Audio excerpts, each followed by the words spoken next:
Genesis chapter 13, verses 5 through 9. Lot's separation from Abram, BC 1917. Genesis chapter 13, verses 5 through 9. And Lot also, which went with Abram, had flocks and herds and tents, and the land was not able to bear them, that they might dwell together. For their substance was great, so that they could not dwell together. And there was a strife between the herdmen of Abram's cattle and the herdmen of Lot's cattle. And the Canaanite and the Perizzite dwelled then in the land. And Abram said unto Lot, Let there be no strife, I pray thee, between me and thee, and between my herdmen and thy herdmen. For we be brethren. Is not the whole land before thee? Separate thyself, I pray thee, from me. If thou wilt take the left hand, then I will go to the right. Or if thou depart to the right hand, then I will go to the left. We have here an unhappy falling out between Abram and Lot, who had hitherto been inseparable companions, see verse 1, and Genesis chapter 12, verse 4, but now parted. 1. The occasion of their quarrel was their riches. We read verse 2, how rich Abram was. Now here we are told, verse 5, that Lot, who went with Abram, was rich too, and therefore God blessed him with riches because he went with Abram. Note 1. It is good being in good company, and going with those with whom God is. Zechariah chapter 8, verse 23. 2. Those that are partners with God's people in their obedience and suffering shall be sharers with them in their joys and comforts. Isaiah chapter 66, verse 10. Now, they both being very rich, the land was not able to bear them, that they might dwell comfortably and peaceably together, so that their riches may be considered, 1, as setting them at a distance one from another, because the place was too strait for them, and they had not room for their stock. It was necessary they should live asunder. Note, every comfort in this world has its cross attending it. Business is a comfort, but it has this inconvenience in it, that it allows us not the society of those we love so often, nor so long, as we could wish. 2. As setting them at variance one with another. Note, riches are often an occasion of strife and contention among relations and neighbors. This is one of those foolish and hurtful lusts which those that will be rich fall into. 1 Timothy chapter 6, verse 9. Riches not only afford matter for contention, and are the things most commonly striven about, but they also stir up a spirit of contention, by making people proud and covetous, moan and to mine and thine are the great make-baits of the world. Poverty and travail, wants and wanderings, could not separate between Abram and Lot. But riches did friends are soon lost.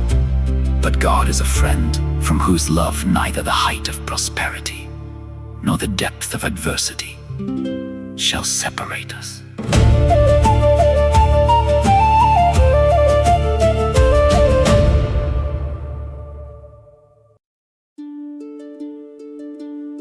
The immediate instruments of the quarrel were their servants. The strife began between the herdsmen of Abram's cattle and the herdsmen of Lot's cattle. Verse 7.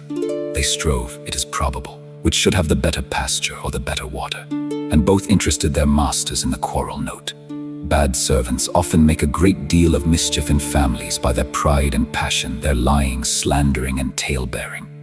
It is a very wicked thing for servants to do ill offices between relations and neighbors and to sow discord. Those that do so are the devil's agents and their master's worst enemies. 3. The aggravation of the quarrel was that the Canaanite and the Perizzite dwelt then in the land. This made the quarrel, 1, very dangerous.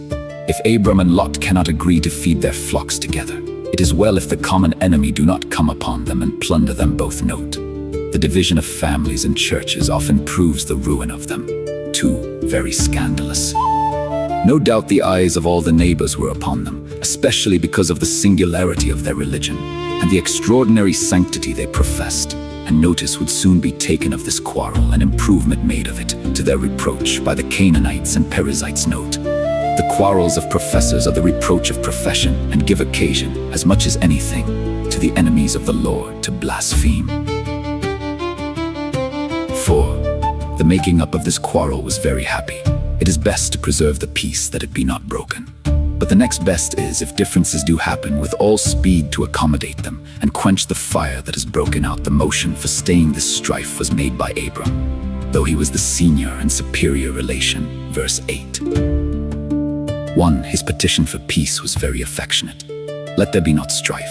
I pray thee. Abram here shows himself to be a man, one of a cool spirit that had the command of his passion and knew how to turn away wrath with a soft answer. Those that would keep the peace must never render railing for railing. 2. Of a condescending spirit. He was willing to beseech even his inferior to be at peace, and made the first overture of reconciliation. Conquerors reckon it their glory to give peace by power, and it is no less so to give peace by the meekness of wisdom. Note, the people of God should always approve themselves a peaceable people. Whatever others are for, they must be for peace.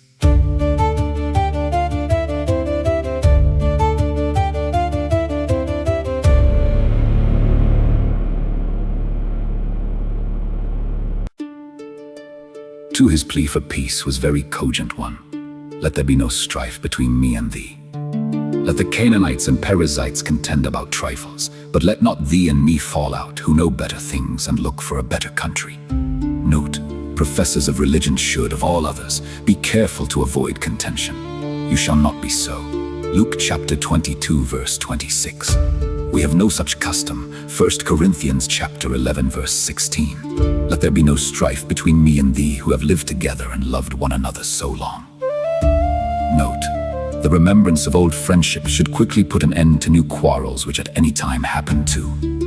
Let it be remembered that we are brethren. Hebrew, we are men brethren, a double argument one. We are men, and as men we are mortal creatures. We may die tomorrow and are concerned to be found in peace. We are rational creatures and should be ruled by reason. We are men and not brutes, men and not children. We are sociable creatures. Let us be so to the uttermost too. We are brethren, men of the same nature, of the same kindred and family, of the same religion, companions in obedience, companions in patience. Note, the consideration of our relation to each other as brethren should always prevail to moderate our passions and either to prevent or put an end to our contentions. Brethren should love as brethren. 3. His proposal for peace was very fair. Many who profess to be for peace yet will do nothing towards it. But Abram hereby approved himself a real friend to peace, that he proposed an unexceptionable expedient for the preserving of it. Is not the whole land before thee? As if he had said, why should we quarrel for room while there is room enough for us both? 1. He concludes that they must part, and is very desirous that they should part friends. Separate thyself, I pray thee, from me. What could be expressed more affectionately? He does not expel him and force him away, but advises that he should separate himself, nor does he charge him to depart, but humbly desires him to withdraw. Note, those that have power to command, yet sometimes, for love's sake and peace sake, should rather beseech as Paul besought Philemon. Philemon verses 8 through 9. When the great God condescends to beseech us, we may well afford to beseech one another to be reconciled. 2 Corinthians chapter 5 verse 22.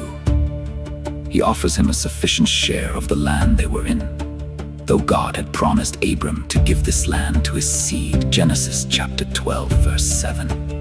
And it does not appear that ever any such promise was made to Lot, which Abram might have insisted on, to the total exclusion of Lot.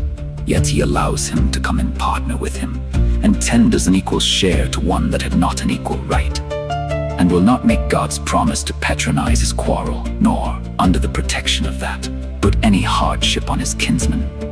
3. He gives him his choice, and offers to take up with his leavings. If thou wilt take the left hand, I will go to the right. There was all the reason in the world that Abram should choose first. Yet he recedes from his right note. It is a noble conquest to be willing to yield for peace sake.